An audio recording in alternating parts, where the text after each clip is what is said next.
A propósito, essa imagem, ela representa normalmente, na iconografia cristã, João Evangelista. E ele sempre é representado com uma águia, porque essa imagem vem do Antigo Testamento, a questão desses animais, o boi, a águia, o cordeiro, mas ele é visto como uma águia porque ele é o evangelho que mais trata de Jesus, não como uma pessoa. E é interessante que vocês vão ver muito pouco assim a definição de Jesus. Vocês vão ver muito o Cristo, porque o Cristo já é um Jesus turbinado, super exaltado. Como esse evangelho trata muito disso, eles representam como uma visão superior da figura do Cristo. Por isso, um evangelista que tem os olhos de águia, que vê a missão terrena de Jesus pelos os olhos da alta cristologia. Tá bom? Vamos falar um pouquinho do que nós sabemos a respeito do quarto evangelho. Essa imagenzinha é de um pedaço de papiro chamado P52. Ele é de um tamanho de um cartão de crédito. É o documento mais antigo que nós temos dos evangelhos. Ele data entre o ano 130 e 150 depois de Cristo. Ele traz aí nos seus escritos, está em grego koiné, o capítulo 18, frente e verso, ele tem o capítulo 18 do Evangelho de João.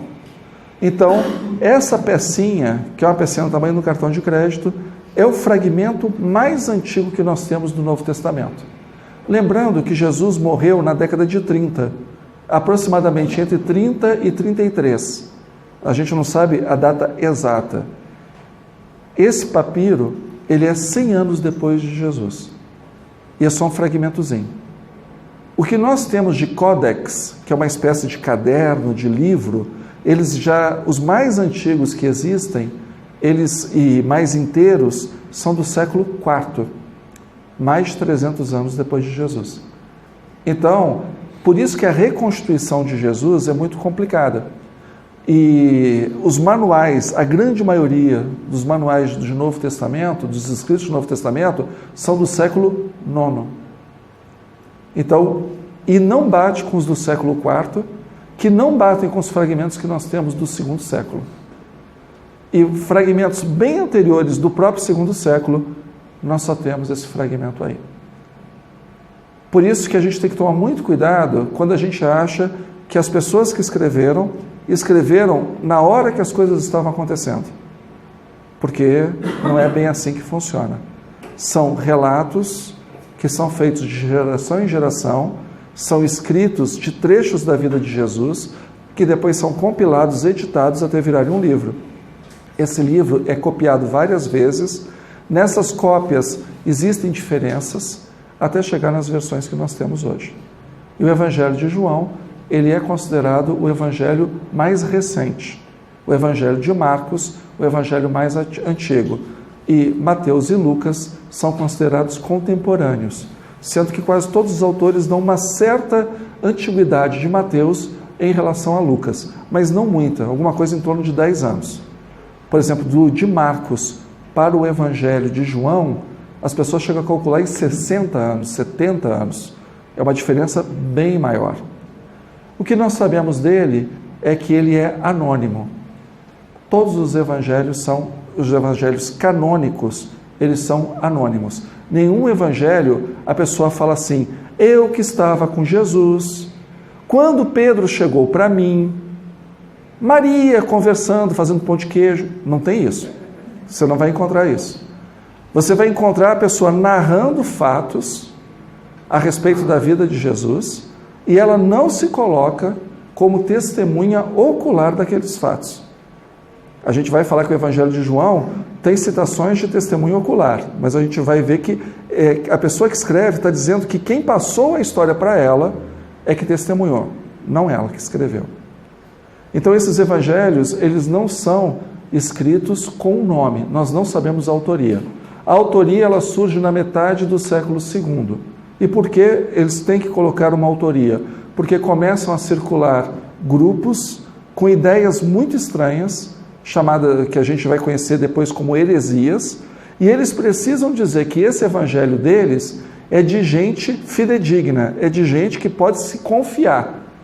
Então, é Marcos que esteve com Pedro e traduzia para o grego o que o Pedro falava. Era Mateus que estava com Jesus na Galileia. Era João que esteve na cruz, que depois esteve em Éfeso com Maria. Né? É Lucas que andava com Paulo e que conheceu os apóstolos e pegou a memória de todos eles e mais de Nossa Senhora. É assim que eles foram legitimando esses escritos. Mas, na verdade, a gente não sabe quem escreveu.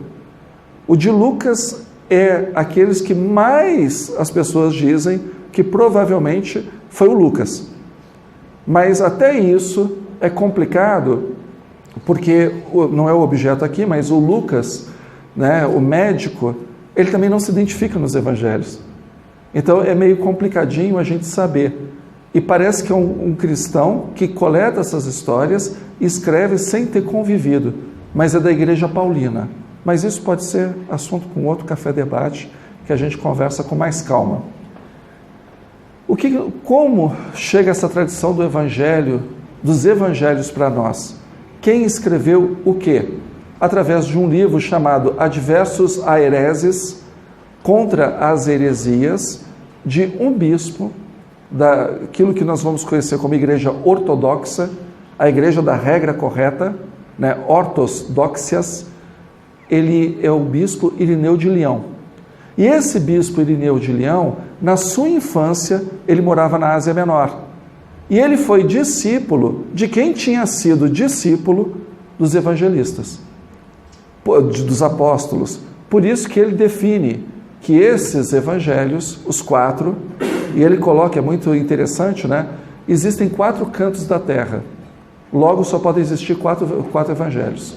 A relação dele é essa. A lógica dele é se na Terra tem 4 cantos, você não pode ter um 5º evangelho. Ponto. E já circulavam dezenas de evangelhos na metade do século II. Ele é que diz que João, discípulo de Jesus, que se debruçava na ceia sobre o peito do mestre. Nós, quando olhamos essa cena, nós só encontramos essa cena no Evangelho de João, falando do discípulo amado. Então, para Irineu de Leão, discípulo amado, e João, evangelista, são a mesma pessoa, e o João do Apocalipse também.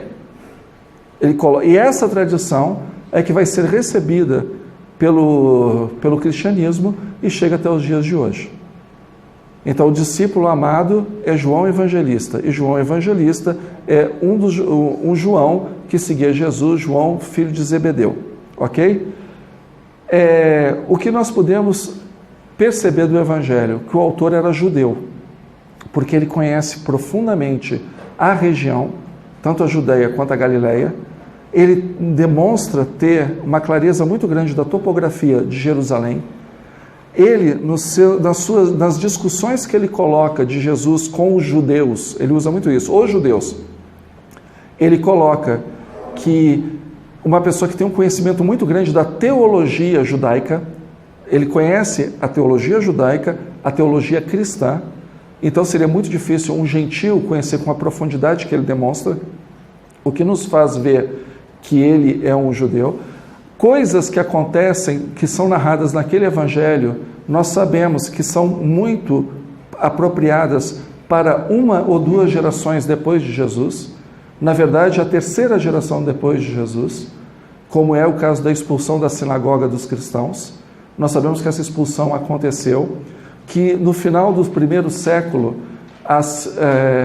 os escribas judeus, eles colocam as 18 maldições, e entre as 18 maldições, a 12ª é contra os hereges, e esses hereges seriam os cristãos.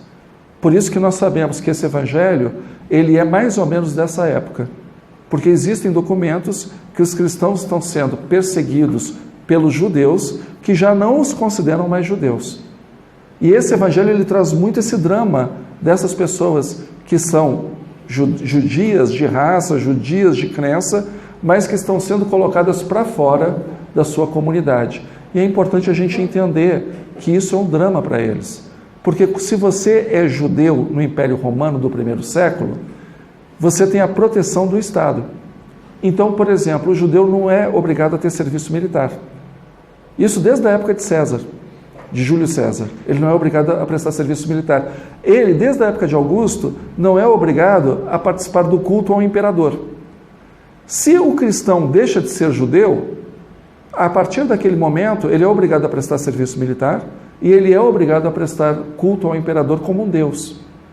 Aí é que começa o problema da perseguição aos cristãos, porque os cristãos não prestam nenhuma dessas duas coisas. E desconfia-se que os judeus não matam os cristãos. Eles entregam para os romanos, e os romanos é que matam os cristãos. E era muito fácil. Você leva um cristão na frente da imagem do imperador e diz assim, ó, você derrama vinho ou incenso, ou queima incenso na imagem. Fazendo isso, teu dever cívico está resolvido. É que nem cantar o hino da bandeira com a mão no coração. Era isso. Mas se você não fizer isso, tem os leões. Imagine o drama dessas pessoas. Ser expulso da sinagoga era isso que a pessoa estava. Ela estava sem proteção nenhuma. Como eles mostram esse drama nesse evangelho, nós sabemos que essa expulsão da sinagoga se dá no final do século I. Então esse evangelho não pode ter sido escrito contemporâneo a Jesus. Uma coisa também que é interessante é qual a finalidade da escrita desse evangelho. Ele coloca no último capítulo, sem enxerto, do Evangelho de João, que é o capítulo 20. Vocês vão ver que o Evangelho de João tem 21 capítulos, mas o 21º vai ser um acréscimo. O último capítulo, ele termina dessa forma. Jesus, pois, operou também, em presença de seus discípulos, muitos outros sinais que não estão escritos nesse livro. Entendam sinais como milagres. Estes, porém, foram escritos, ele só tem 7 sinais, para que creais que Jesus é o Cristo, o Filho de Deus, e para que, crendo, tenhais vida em seu nome. Qual o objetivo de quem escreveu esse livro? Para que você conheça os sinais, você acredite que pelos sinais Jesus é o Cristo, e que para você acreditando que Ele é o Cristo, você esteja salvo. Tenhais vida é a salvação da alma. Não é ter vida até os 90 anos. É esse o objetivo do Evangelho. Quando lê o Evangelho, tem que ler sob essa ótica. Ele não está escrevendo uma biografia de Jesus. Não é o seu objetivo. O objetivo dele é que você leia isso e que você creia que Jesus é o Cristo e que você, crendo que Jesus é o Cristo, a tua alma seja salva. Aí, quando nós lemos procurando uma biografia de Jesus, a gente dá com os burros na água, porque não vai funcionar. Não é para isso que ele escreveu esse livro. Sigamos. Vamos falar então quem é o apóstolo João. O que nós sabemos dele através das narrativas dos evangelhos? Ele é o discípulo de Jesus, chamado logo na primeira hora, né? Lembram? Jesus está andando ali no mar do Tiberíades e tal, e ele chama Pedro e André, depois João e Tiago. João e Tiago são pescadores, são filhos de Zebedeu e Salomé. Eles são os filhos de Zebedeu. Então a gente sabe o nome do pai. E Salomé vai aparecer porque ela se torna também uma seguidora de Jesus e uma das mulheres que com seu dinheiro ela apoia a missão da evangelização de Jesus e do seu grupo. Quem sustenta aquele bando de marmanjo andando a Galileia são as mulheres, tá? Segundo o Evangelho de Lucas, elas é que dão dinheiro para que esse pessoal não trabalhe. Eles trabalham divulgando o reino de Deus. Alguém tem que trabalhar para eles. Quem é que dá o dinheiro da bolsa? As mulheres. O que nós sabemos é que esse Zebedeu, ele tinha uma flotilha de barcos, mas não imaginem que ele era dono de uma mega frota, não. Era dono de uns barquinhos lá em Cafarnaum, apesar deles não serem de Cafarnaum.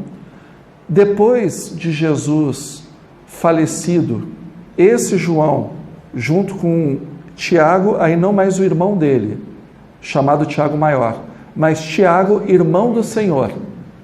E as cartas de Paulo, elas definem Tiago como irmão de Jesus. Então, esse Tiago não é esse Tiago maior, não é o outro Tiago, dito filho de Alfeu, é o Tiago que nós vamos encontrar em Marcos como um dos irmãos de Jesus. Ele, Tiago e Pedro são chamados por Paulo como as colunas ou os pilares da igreja de Jerusalém. A decisão do que acontece naquele movimento cristão vinculado a Jerusalém, esse movimento é dado, a definição, a liderança é dado por esses três. E curiosamente, Paulo sempre cita Tiago com uma referência primeira. Então parece que Tiago exerce uma liderança até maior do que o próprio Pedro e do que o próprio João. Nós também sabemos que eles eram pessoas analfabetas, porque veja em Atos dos Apóstolos, eles são presos no templo, porque eles estão anunciando Jesus como Messias e o Messias ressuscitado. Levam-os para o Sinédrio para que eles se defendam. No Sinédrio, eles se defendem de uma maneira extremamente culta, inteligente, falam hiper bem. E aí Lucas coloca que os escribas e os senadores, do Sinédrio judeu falam assim: então eles, vendo a ousadia de Pedro e João, e informados que eram homens sem letras e indoutos, maravilharam-se e reconheceram que eles haviam estado com Jesus. Atos capítulo 4, versículo 13. A palavra que eles usam para sem letras é agrammatoi, que em grego é analfabeto. Então, os senadores judeus estão encantados, maravilhados, porque são homens analfabetos, homens rudes, homens da pesca, mas que são ousados ao falar do Cristo como Messias. Com isso, nós já sabemos que os dois são analfabetos, que os dois têm uma educação muito parca. E é interessante porque a gente sabe que eles pescam em Cafarnaum, ali estão os negócios dele. Cafarnaum era uma cidade que já foi bastante explorada pela arqueologia. A gente sabe que era uma cidade entre 1.000 e 1.500 habitantes. As casas eram casas extremamente simples. Você não tem casas, como tem em Séforis, por exemplo, com mosaicos, com jardins, com chafariz, não tem nada disso. Quem foi a Pompeia sabe que Pompeia é assim, a casa ela é uma parede para a rua, mas tudo acontece dentro da casa. E no interior você tem um jardim que normalmente tem uma piscina, onde tem uns peixinhos. Tinha muita malária em Pompeia por causa disso, a água ficava parada e o pessoal morria muito de malária. E tinha os jardins ali, tinha chafariz. Em Cafarnaum não tem absolutamente nada disso. Você não encontra inscrições em grego em Cafarnaum. Então você sabe que é uma aldeia de pescadores, que tem uma movimentação comercial grande, mas de pessoas muito simples. Então, tentar colocar, por exemplo, Pedro, na segunda carta, que ele usa formas de eloquência próprias dos gregos escrevendo para um público grego, não vai funcionar. Funciona com a fé, né? Com a fé você diz que baixou o caboclo lá nele e ele sabia escrever grego, falar alemão, aí vale tudo. Mas do ponto de vista histórico, não vai funcionar. Porque eles escavaram aquela região toda e o que eles encontraram de estratos referentes a essa época eram pessoas que tinham uma vida muito, muito difícil, muito tumultuada. Era assim, o pão nosso ou o peixe nosso de cada dia, tá? Os irmãos Zebedeu, por influência da sua mãe, lembram dessa história? Que chega Salomé com os dois meninos lá e fala: mestre, quando o senhor for chegar ao reino de Deus e o senhor estiver reinando sobre Israel, põe uma à direita e outra à esquerda. E Jesus fala: eles podem beber o cálice que eu vou beber, eles podem batizar no batismo que eu serei batizado? E vai melhorar, calma, vai melhorar. Está bocejando aqui, calma, vai melhorar. Pode ser batizado no batismo que eu vou ser batizado?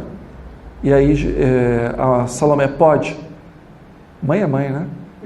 Aí sim, na verdade eles serão batizados no batismo que eu serei batizado. Mas quanto a sentar à minha direita ou à minha esquerda, não cabe a mim, mas cabe ao meu Pai. Isso está no Evangelho de Marcos. E o que se entende sobre isso? Que ali Marcos está dizendo que tanto João Zebedeu quanto Tiago foram martirizados. porque eles bebem do cálice que Jesus vai beber, ou seja, o cálice do sacrifício. Eles serão batizados no batismo de Jesus, a morte divulgando o Evangelho. Então, há uma pista aí, entendida pelos estudiosos, que tanto Tiago, e Tiago nós sabemos que foi morto por um dos descendentes de Herodes, agora não lembro qual dos Herodes, porque são vários, mas que mandou matar Tiago, o irmão de João, que era também um dos chefes da igreja, para agradar aos saduceus, agradar aos judeus, né? Tudo é judeu. Então, para agradar aos judeus. Então, Tiago nós sabemos que morreu martirizado. Foi o primeiro apóstolo. O primeiro cristão que nós sabemos foi Estevão, mas o primeiro apóstolo foi Tiago, filho de Zebedeu. Essa parte de será, né, tomará o meu cálice, é nesse sentido que é entendido. Então vejam que complicado, né?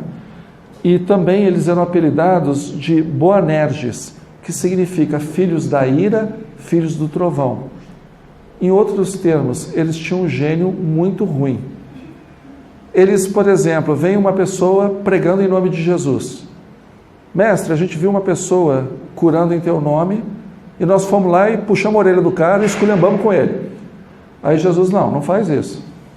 Porque se o cara está com a gente, está pregando em meu nome, ele está com a gente. E em outra passagem, ele vai pregar, eles vão para uma aldeia de samaritanos, os dois irmãos. Lá os samaritanos põem eles para correr. Aí eles chegam para Jesus, a gente pode botar fogo do céu na aldeia? O senhor deixa? Então algumas pessoas vão dizer que João Zebedeu vai ser Francisco de Assis. Rapaz, o cara mudou muito. O cara melhorou, o cara teve um upgrade aí, porque o João Boanerges, João filho da ira, João o encapetado, o bicho era danado. E em contraponto, vamos ver o discípulo amado. O discípulo amado, ele não é identificado em nenhuma parte do Evangelho. Você não tem em nenhum lugar dizendo, discípulo amado é o... Não existe isso. Nós percebemos que pelas cartas e pelo próprio Evangelho de João, que diz que a testemunha ocular dos fatos que são narrados naquele Evangelho era o discípulo que Jesus mais amava. Se vocês forem procurar discípulo amado, vocês não encontram no Evangelho. É o discípulo que Jesus amava. Dá a entender que essa pessoa, ela, quando prega Jesus, prega o Evangelho, ela sofre a perseguição dos judeus que não acreditavam que Jesus, ele era um judeu, falando para judeus primeiramente, e esses judeus não aceitam que Jesus é o Messias. E não aceitam porque em lugar nenhum está escrito do Antigo Testamento que o Messias teria que morrer numa cruz e que o Messias ressuscitaria. Se vocês pegarem mesmo Isaías 53, que as pessoas utilizam dizendo do servo sofredor, o servo sofredor só faz sentido se você é cristão.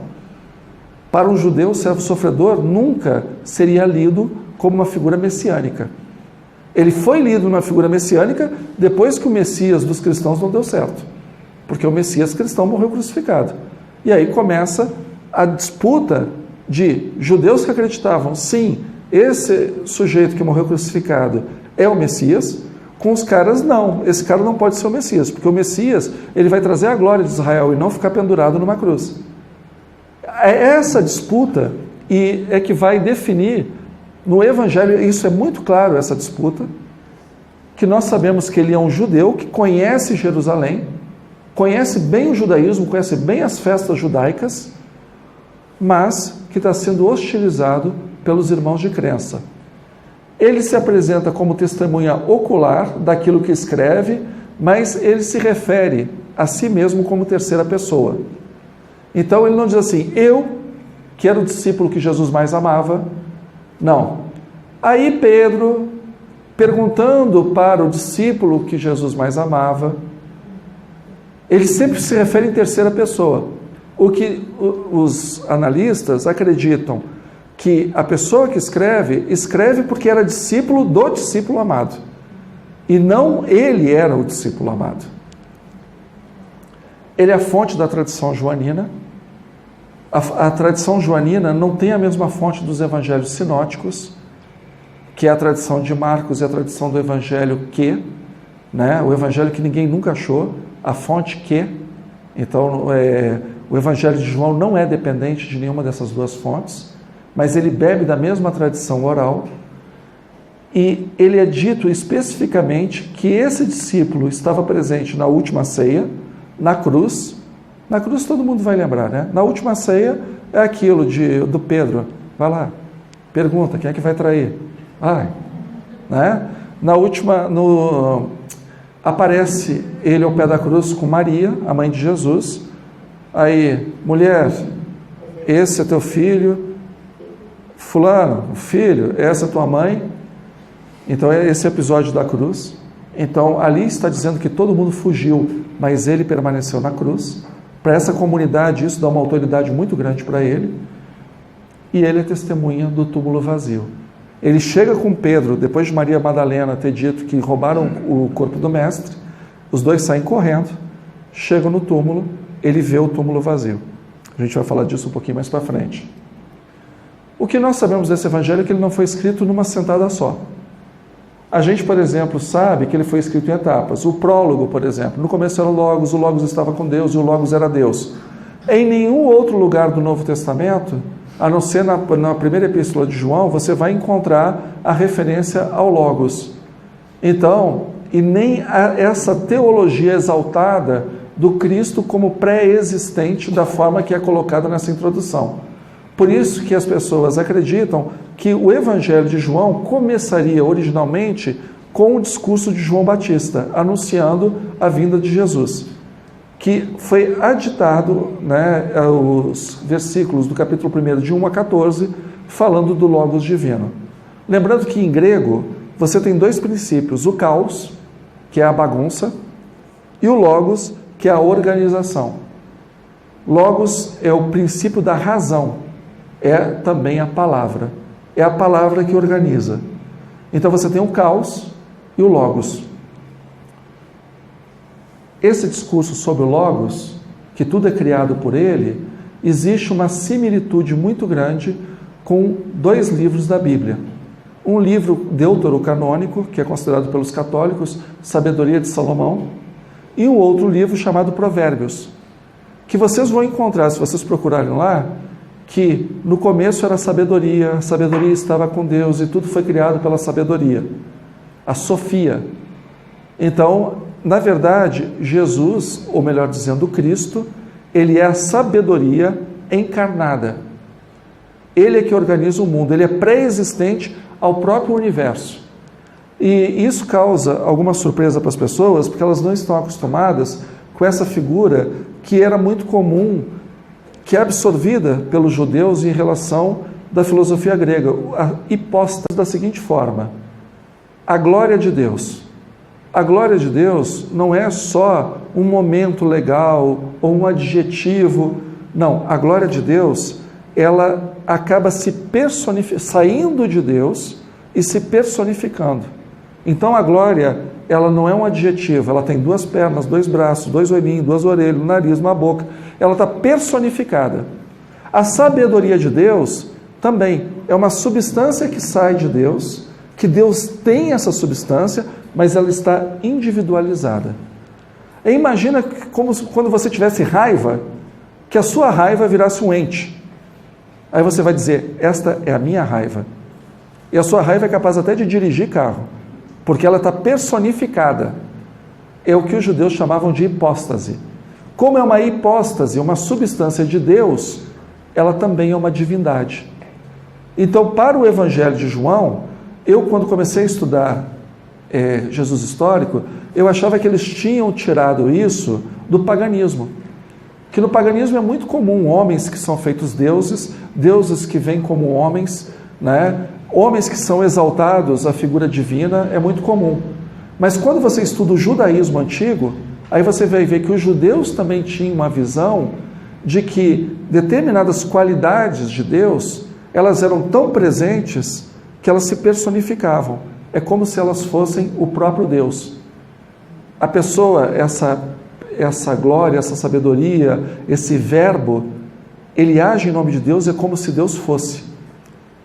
Daí aquela coisa da trindade que vai vir depois, o dogma da trindade. Nós temos o Pai, o Filho e o Espírito Santo. Quantos deuses nós temos? Um. Bom, é o Pai, né? Um.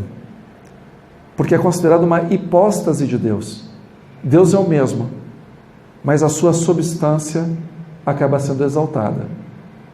E os evangelhos conseguem fazer algo incrível. Eles conseguem transformar Jesus em homem e Deus ao mesmo tempo. Porque quando a gente estuda os concílios, a gente vai ver o debate. Ora, Jesus é homem, natureza humana, ora, Jesus é Deus, natureza divina. Nos evangelhos, ele consegue ser, na tradição cristã, ele consegue ser as duas coisas plenamente. Ele consegue ser plenamente humano e plenamente divino. Nós temos também um discurso de Jesus no capítulo 3, no finalzinho do capítulo. João está falando, está preso os seus discípulos, João Batista, está preso os seus discípulos, o procuram dizendo que Jesus e o seu grupo estavam batizando perto da área que eles estavam batizando. E João diz assim, olha, é necessário que eu diminua para que ele cresça, porque ele é que é o Messias. Era para ter terminado aí. De repente começa, porque ele é o Filho de Deus único, exaltado, porque todo mundo era para seguir ele, mas as pessoas não conseguiram entender a luz. Ou seja, o cara está falando abóbora, feijão, beterraba, e de repente vem falando de Copa do Mundo. É por isso que se sabe que é um enxerto, porque ele quebra completamente a lógica da história que está sendo passada. Também tem o discurso de despedida, e curiosamente para nós espíritas, né, o discurso de despedida é onde mais nós encontramos referência do Paráclito, né, do Espírito de verdade. Tem no capítulo 14, mas a gente vai encontrar a maior parte dos capítulos 15, 16 e 17, que se vocês lerem, é quase uma espécie de disposições de última vontade para a igreja cristã. Não é Jesus falando, é aquelas comunidades vinculadas àquele grupo do discípulo amado que estão passando por muitas crises, e ali ele coloca na boca de Jesus as crises que essas pessoas estão passando para elas suportarem e terem fé. E é interessante porque para essas comunidades você tem na figura do Espírito de verdade, na figura do Paráclito, a presença de Jesus entre elas. É o que os historiadores vão chamar de escatologia, fim dos tempos, né? Realizada. A gente vai comentar isso daqui a pouquinho. O capítulo 21 é todo voltado para a aparição de Jesus na Galileia. Então, por exemplo, em Lucas, vocês vão encontrar aquela pesca milagrosa. Lembram daquela pesca que os caras não pescam nada a madrugada inteira? Aí Jesus, para aí, vem cá, joga a rede mais para cá, tá vendo os peixes? Não. Aí ele joga a rede, aí quase que afunda o barco de tanto peixe. Isso em João vai acontecer já com Jesus ressuscitado. E aonde tem aquele diálogo que Jesus fala, Pedro, tu me amas? Amo, então apacenta as minhas ovelhas. Ah, tá bom. Pedro, tu me ama? Aí você já começa, será que Jesus está com Alzheimer? Amo, então apacenta as minhas ovelhas. Pedro, tu me ama? Pô, mestre, não é? Esse diálogo aparece no capítulo 21, que é muito importante para a comunidade joanina aceitar as comunidades que são vinculadas a Jerusalém como autoridade para aquela comunidade. A narrativa da mulher adúltera não aparece nos manuscritos mais antigos, ela vai aparecer em manuscritos do século IV. Então, e ela aparece numa forma de escrita que é mais própria dos evangelhos sinóticos do que no evangelho de João. Então, nós sabemos que é um acréscimo essa história. Não sei se essa história em si aconteceu ou não aconteceu, mas ela só acontece depois do terceiro, quarto século. Antes disso, ela não é narrada. E alguns manuscritos ela não é colocada no Evangelho de João, mas no Evangelho de Lucas. E, para quem também está acostumado, tem a questão de Jesus em Jerusalém, está perto de um tanque, uma piscina, chamada Betesda, e nessa piscina tem um paraplégico ali. Tinha muita gente com deficiência física, né? Os chamados estropiados. Ele chega para o sujeito e pergunta, né, e aí, tá tudo bem? Como é que tá? Ele, eu não consigo chegar na piscina quando o anjo agita as águas. Melhor dizendo, quando as águas são agitadas. E aí vem uma explicação por que as águas são agitadas. Essa explicação também é um adendo que aparece nos manuscritos posteriores. Porque diz que um anjo agita as águas e o primeiro que mergulhar na piscina ficará curado. Isso não está nos manuscritos mais antigos. Então a gente vai vendo que é um evangelho que vai sendo escrito camada por camada. Isso é importante para a gente entender que muitas coisas porque pega, por exemplo, eu sou o caminho, a verdade e a vida. Ninguém vem ao Pai senão por mim. Quantas vezes a gente comenta, repete, dá palestra sobre isso? Mas isso está aqui. É João, o discípulo amado, melhor dizendo, falando para a sua comunidade. E ele fala da história da videira. Jesus é a videira. Quem sai da videira está fora da salvação. Eu sou o caminho, a verdade e a vida. Quem tem autoridade sobre aquela comunidade? Quem segue o que eu falo, porque eu sou testemunha disso. É curioso que todos os evangelhos, a última ceia é um capítulo pequeno. No evangelho de João, são 4 capítulos. Assim, a última ceia parecia festa cigana, não acabava nunca, né? Sigamos. Quando nós vamos comparar os evangelhos sinóticos, sinopse significa igual. Então, sinóticos são evangelhos que têm mais ou menos a mesma narrativa. Marcos, que é a orientação de Mateus e de Lucas. Mateus e Lucas usam os ditos de Jesus de uma outra fonte, que é chamada fonte Q. Quando nós comparamos, nós vemos que são visões completamente diferentes. Não dá nem para dizer que são complementares, às vezes elas são opostas. As dependências nós já comentamos. No Evangelho sinótico, Jesus ele fala do reino de Deus. No Evangelho de João, Jesus fala dele. Nos Evangelhos sinóticos, ele anuncia a vinda do reino. No Evangelho de João, ele já não fala mais de reino. Ele fala dele, Jesus. Ele anuncia ele mesmo. Ele é a salvação. A gente vê que nos Evangelhos sinóticos, Jesus é a figura de um profeta apocalíptico. Deus está vindo, o Filho do Homem está chegando para exercer a sua autoridade no mundo. No Evangelho de João, o Filho do Homem já é o Logos é pré-existente, tudo foi criado por ele. Nós temos inúmeras parábolas nos Evangelhos sinóticos. No Evangelho de João nós não temos uma única parábola. Nós temos histórias representativas. Por exemplo, como a questão do pastor e das ovelhas, mas não é uma parábola. Nós temos 1 ano de vida pública nos Evangelhos sinóticos. No Evangelho de João nós temos 3 Páscoas. Como a Páscoa é anual, então são 3 anos de vida pública. O ministério de Jesus nos Evangelhos sinóticos se dá na Galileia. Jesus vai uma única vez a Jerusalém. E a única visita que ele fez em Jerusalém não deu certo. Claro que a gente está excetuando aquela parte que é um conto muito apropriado, dizendo da superioridade de Jesus, que nós encontramos em Lucas, de Jesus aos 12 anos no templo em Jerusalém. Mas se você for ver a atividade pública de Jesus, ela se dá toda na Galileia. No Evangelho de João, ele passa muito tempo na Judéia. E mais, ele ainda vai para Samaria.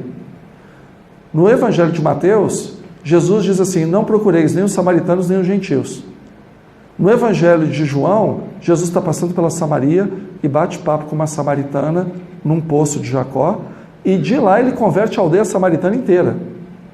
Lembram disso? Eu sei que vocês lembram, que vocês são grandes estudiosos do Novo Testamento, então é só para lembrar uma coisa que vocês já estão carecas de saber. Capítulo 4 de João. Jesus, está vendo aí? Ele já está careca de saber. Jesus realiza exorcismos no Evangelho sinótico. Você não tem um capeta sendo exorcizado no Evangelho de João. Ele utiliza muito o termo apóstolos nos Evangelhos sinóticos. você praticamente não vê esse termo com a referência que tem nos sinóticos em João.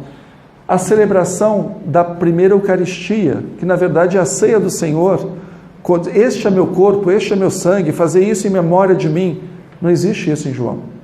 Em João tem um momento que ele está discutindo com os judeus, que ele diz, aquele que não comer da minha carne, né, não terá parte comigo. Mas isso não acontece na última ceia, acontece num bate-boca. Também não tem a questão do batismo, não tem essa questão batismal, ide, em missão, batizar em nome do Pai, do Filho e do Espírito Santo, não tem isso no Evangelho de João. A purificação do templo nos evangelhos sinóticos, lembram que ele chega lá e põe os camelô tudo do templo para correr? Isso acontece no final e é o motivo da morte de Jesus dos evangelhos sinóticos. Isso aqui acontece logo no começo do Evangelho de João e não vai ser o motivo da morte de Jesus. Por incrível que pareça, a morte de Jesus no Evangelho de João é porque ele ressuscitou Lázaro. Olha que doido. Aí os judeus dizem assim, não, a gente tem que parar esse cara, que senão esse cara vai ser um problema. Até morto ele está ressuscitando. Aqui, eles estão falando da parousia, quando o Filho do Homem voltar. Aí vai ter um julgamento dos bons e dos maus. Lembra da história do joio e do trigo?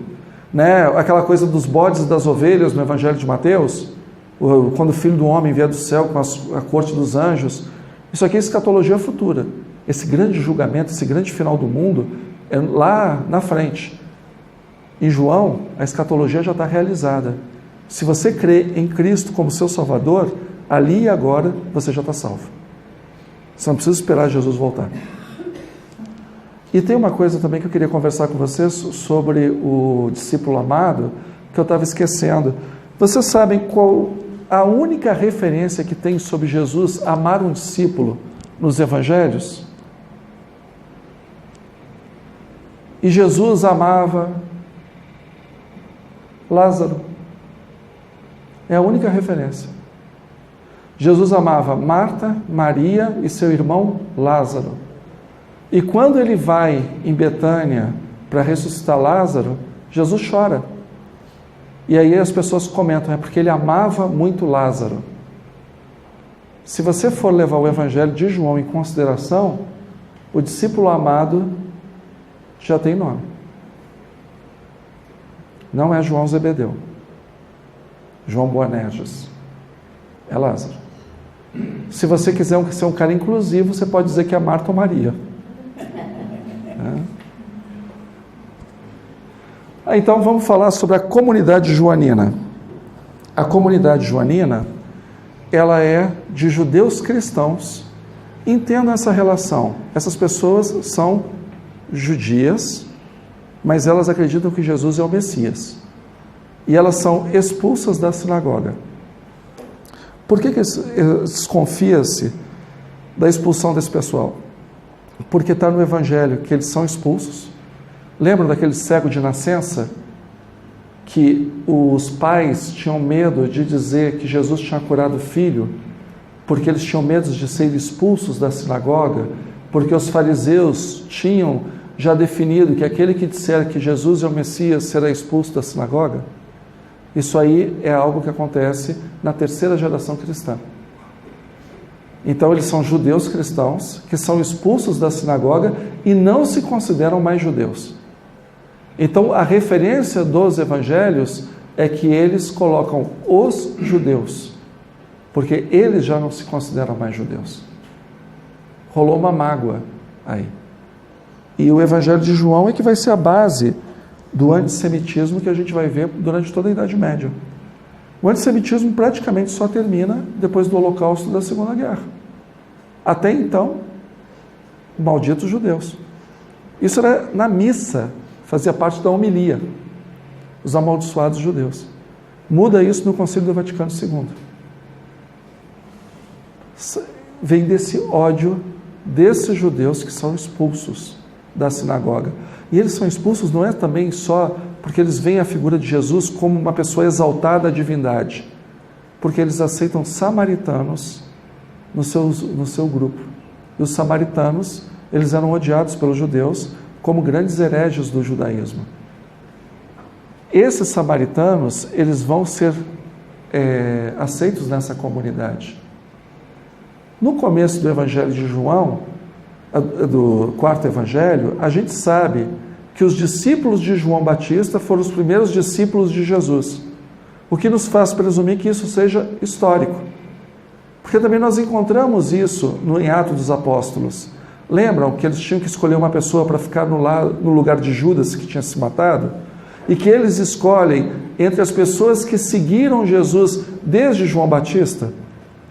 É porque muitos dos seguidores de Jesus tinham sido seguidores antes de João Batista. Essa comunidade também. Mas ela também, olha que interessante, eles vão disputar com os outros discípulos de João, que acreditam que Jesus não é o Messias, mas que o Messias é o João Batista. Esse grupo vai estar entre os opositores da comunidade joanina.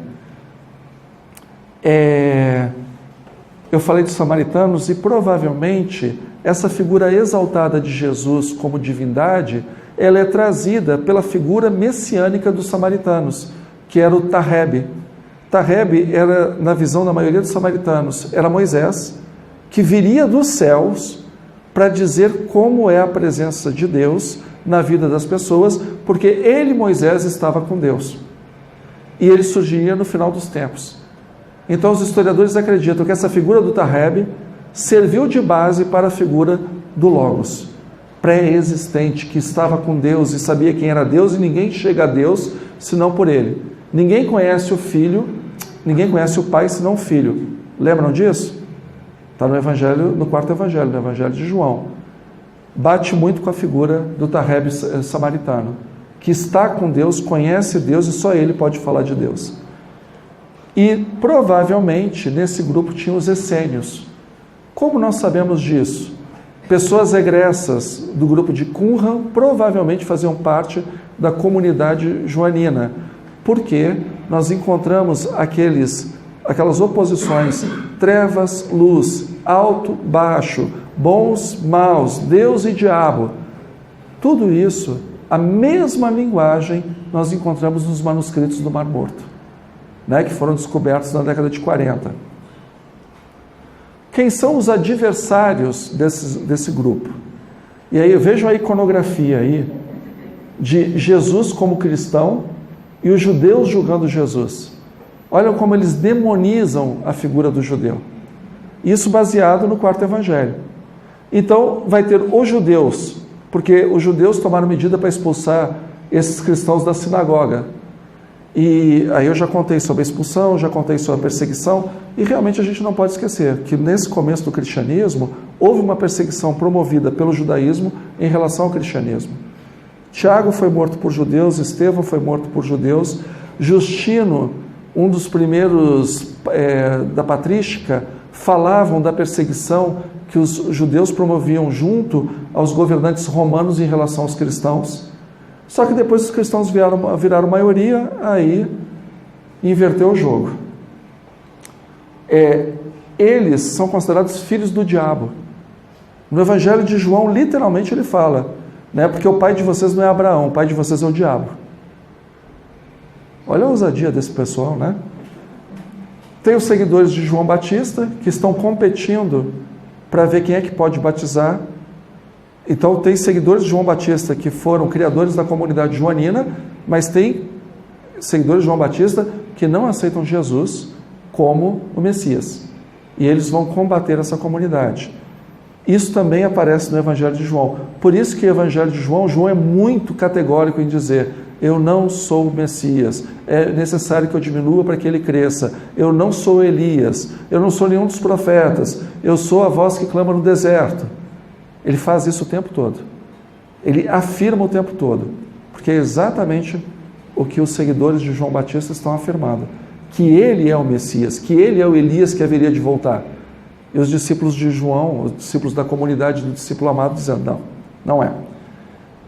Ele representa o mundo, e o mundo é muito mundo, é vasto, mas também nessa representação do mundo tem o Império Romano. Por exemplo, quando Jesus fala: eu vos dou a minha paz, não a paz que o mundo vos dá. Isso, numa leitura superficial, você, tá, interessante. Mas quando você lembra da Pax Romana, o que era a Pax Romana?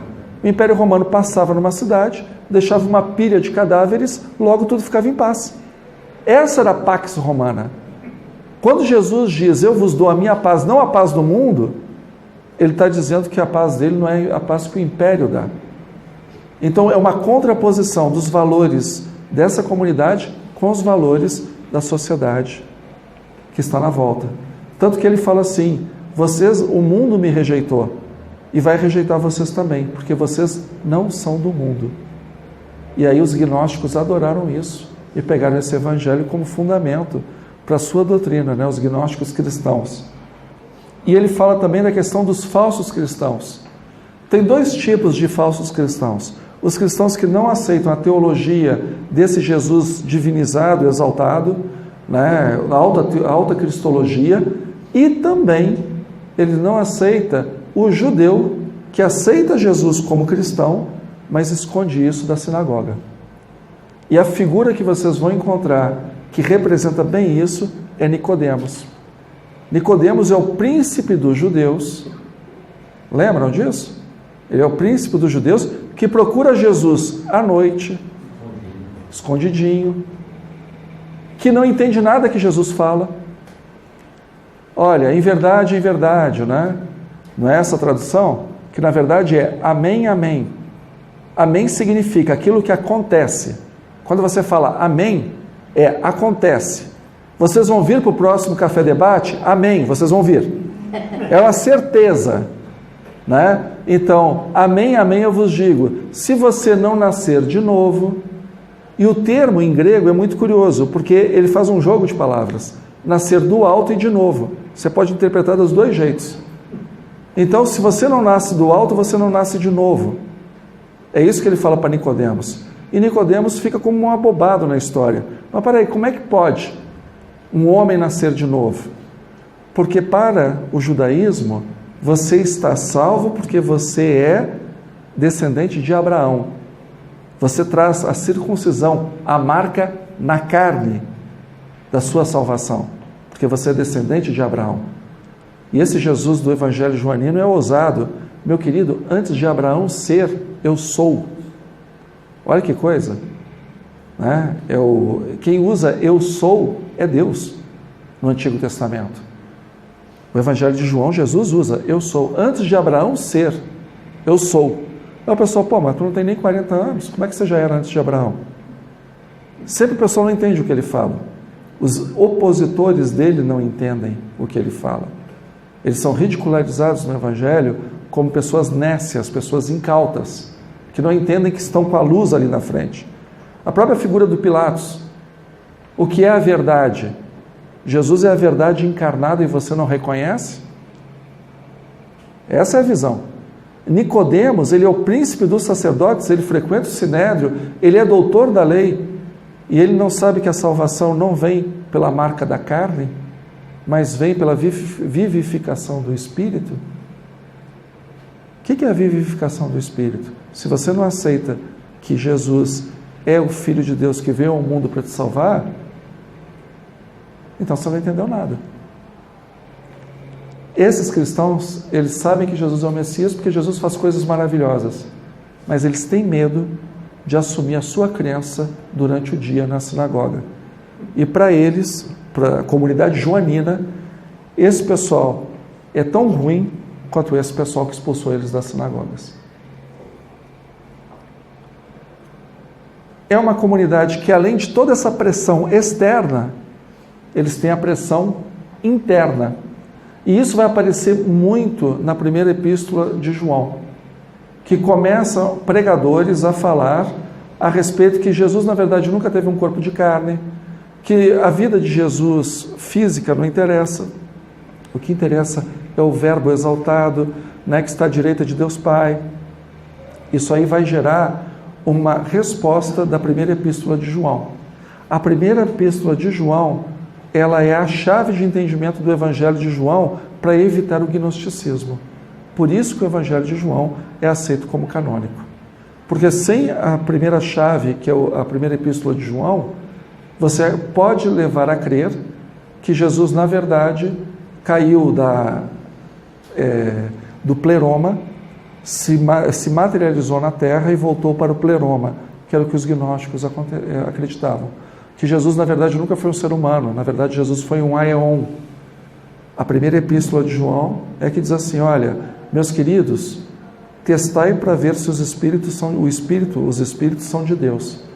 E como que você sabe que o Espírito é de Deus? É quando o Espírito afirma que Jesus veio na carne. Porque você tem dois Espíritos, e Espírito, gente, para esse pessoal não é desencarnado, tá? Não é Emmanuel, Joana de Ângeles, é o Espírito que é o Espírito de Deus, ok? É uma manifestação da divindade. Como que a manifestação da divindade nos pode falar abóbora? Por exemplo, a manifestação da divindade no Zé fala, tomate é fruto. A manifestação do mesmo Espírito no João diz assim, tomate é legume. Afinal de contas, qual dos dois Espíritos está certo? Não dá para conjugar os dois. Ou é fruto ou é legume. Aí, João, que provavelmente era um presbítero, que também não se identifica na primeira epístola, diz assim, ó, testai para ver. Se disser que o verbo veio na carne, esse Espírito Santo, Espírito separado, Espírito santificado, é de Deus, senão não é. E na terceira epístola, ele já está com a segunda e a terceira epístola, ele está com o problema de não receberem os divulgadores, os pregadores do cristianismo, mandados por esse presbítero mais antigo. O que nos faz perceber que essas comunidades joaninas, elas eram espalhadas em várias cidades. Elas não ficavam concentradas numa cidade só. É muito interessante a figura de Pedro no Evangelho de João. Sempre que Pedro aparece, ele aparece para representar os cristãos ditos ortodoxos. Mas tem uma coisa curiosa. Nessa redação final, que é o capítulo, acho que é 21, eu botei 22 aqui, mas está errado. É que Jesus dá o comissionamento para Pedro, dizendo que Pedro apacentasse as ovelhas. Ou seja, Pedro seria o responsável pela liderança. Mas toda vez que Pedro aparece, ele aparece numa condição secundária em relação ao discípulo amado. Por exemplo, falei, na última ceia, Pedro só sabe quem é que vai trair porque ele precisou do discípulo amado para que Jesus falasse. Pedro só entra no pátio do sumo sacerdote para ver o julgamento de Jesus porque o discípulo amado era amigo do sumo sacerdote e franqueia a entrada de Pedro. Né? Lembra dessa história? Que Pedro entra no pátio, aí uma das empregadas do sumo sacerdote, você é galileu, não é? Oxe, eu galileu? Não, só é paulista, lembra? É porque ele não queria, tinha medo de ser crucificado junto com Jesus. Porque o galileu ele tem um sotaque aramaico próprio. Né? Como aqui no Brasil tem vários sotaques, né? Mas se fosse gaúcho, né? Vem cá, tu é galileu? Capaz. Né? Então, na hora você já sabe que o cara é. Pedro, ele corre junto com o discípulo amado quando Maria de Madalena diz que roubaram o corpo do mestre. Mas quem é que chega primeiro no túmulo? O discípulo amado. O discípulo amado vê o sudário e crê. Pedro não crê. O discípulo amado, quando aparece Jesus ressurrecto na Galileia, Jesus, o milagre da pesca, né? Olha, joga as redes ali e tal. Aí o discípulo amado diz assim, é o mestre. Pedro não tinha reconhecido. Então Pedro é sempre elucidado pelo discípulo amado. Ou seja, a comunidade joanina é uma comunidade que ela tem uma ascendência, mas necessita da comunidade que vem de Jerusalém. Bom, cisma, né? E aí a teologia joanina. Deus é transcendente e inacessível. Aquele Deus que caminha com Adão e Eva, que caminha com Abraão, que bate papo com Moisés, esse Deus, para João, ele é inacessível. Ele não é esse Deus pessoal. Você só conhece o Pai através do Filho. E o Filho só dá a conhecer ao Pai a quem ele quer. Não é assim, Jesus, olha, eu quero, mas eu não quero, e aí? Deus é amor, e amor é a grande motivação, e o amor, por isso que o Evangelho de João é tão querido, porque é o Evangelho que mais fala de amor. Amai-vos entre vocês. O Evangelho de João é o único que, por exemplo, tem a cerimônia do lava-pés, não tem outro. Ele destaca o papel de Deus como Pai, mas que só pode ser conhecido pelo Filho. Olha as declarações de Jesus, né? Lembrando, eu sou, no judaísmo, é muito utilizado por Deus. Jesus, ele fala, eu sou o pão da vida, eu sou a luz do mundo. Antes de Abraão existir, eu sou a porta das ovelhas, eu sou o bom pastor, eu sou a ressurreição e a vida, eu sou o caminho, a verdade e a vida. Tudo isso, olha, eu tinha falado que era no capítulo 15, mas não, é capítulo 14, então não está no adendo. Ah, que bom. Quem não acredita na identificação de Cristo com Deus, morrerá em pecado. Essa é a teologia joanina. E Cristo é o Cordeiro de Deus, que tira o pecado do mundo. E aí nós vamos para o Paráclito joanino. O Paráclito joanino eu vou ler aqui começar pela última parte. Aliás, aqui. E havendo dito isto, no final do Evangelho, assoprou sobre eles e disse-lhes, recebei o Espírito Santo, aqueles a quem perdoardes os pecados lhes serão perdoados, e aqueles a quem retiverdes lhes serão retidos. Qual é a outra cena que vocês lembram de alguém assoprando sobre alguém? Gênesis capítulo 2, versículo 7. Deus sopra o Espírito no barro e a partir dali vira um ser vivente. Olha o que Jesus está fazendo aqui. Então o Paráclito é esse Espírito que dá vida às pessoas. De paraclete significa aquele que defende, aquele que fala pelo outro. Então é o advogado, tanto que em latim ele traduz como advocatus. Existe também a tradução de consolador, mas pelo que eu pesquisei, a melhor tradução é do paraclete, é o interventor. É um espírito que procede do Pai, é enviado por Cristo, apresenta a verdade, reside no crente, o mundo não o conhece, possibilita a comunhão com Deus, é conselheiro e guia, ensina-nos acerca do Cristo, glorifica a pessoa do Cristo, dá prosseguimento ao ministério do Cristo no mundo, completa a revelação do ministério terreno de Jesus e atua como alter ego do Cristo no mundo. Ele condenará o mundo, né? E na primeira epístola de João, no final ele coloca, nisso conhecemos que estamos nele e ele em nós, pois que nos deu o seu Espírito. Para a gente que é espírita, às vezes é complicado, porque a gente ouve espírito e acha que é desencarnado. Mas para essa comunidade, esses cristãos oriundos do judaísmo, o espírito é o Rua, é o sopro divino. E aí, a bibliografia. Para quem quiser saber mais, tem esse livro que é uma delícia, que é a Comunidade do Discípulo Amado, de um padre, mas que faz uma análise acadêmica primorosa, que é o Raymond Brown. Ele é um clássico para essa área. E os alemães, Johannes Beltler, Evangelho segundo João. Ele faz uma análise toda acadêmica sobre o Evangelho de João. Dito isso, vamos para o nosso lanche, depois a gente abre para discussão, debate. Não tem para vender aqui na casa. Está aqui. Está aqui, ó. Ali, ó. O segundo. Tá? Yes. Yeah. Ok? Vamos para o nosso lanchinho, depois a gente vai para os debates, tá?